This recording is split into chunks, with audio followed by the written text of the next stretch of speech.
isa muna.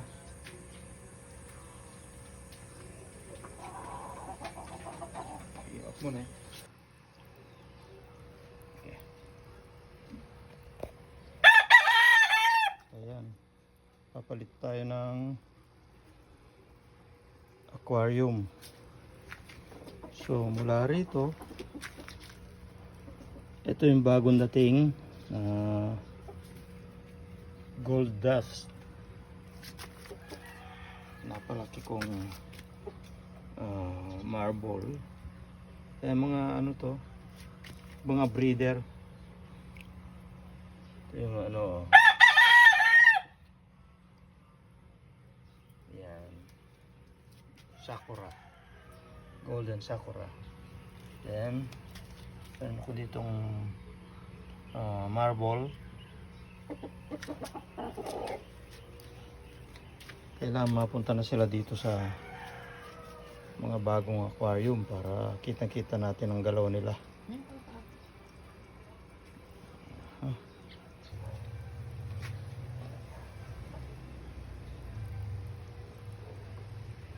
Okay.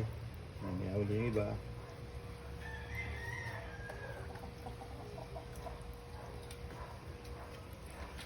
Bawal pumeto ng container. Ibabaran.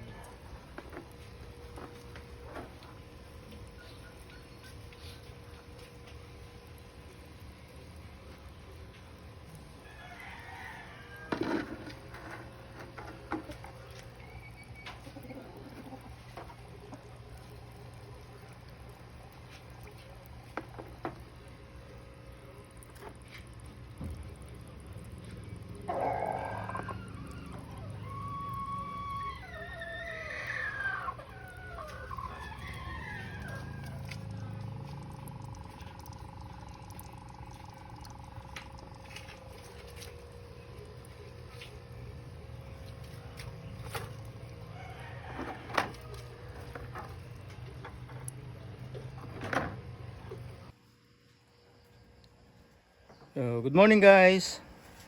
Magche-check ako ng mga tub ko tsaka itong aking mga maliliit na aquarium. Baka may nag-overflow. So halos overnight kasi yung ulan. So far hindi naman. Ito rin yung aking mga marbles na pinapalaki. So almost malapit na silang maging breeder din. Then ito pa, saring marble na actually second batch. Then itong mga halo-halo mga gapi na red-tailed. So sa pag-check ko ng aking mga tuxedos, ito, buti naman hindi nag-overflow. So nakita ko napakadaming bagong inakay. Yung mga bagong panganak nilang fingerlings. So, hindi pa fingerlings, maliliit, sobrang liliit. Ito sila.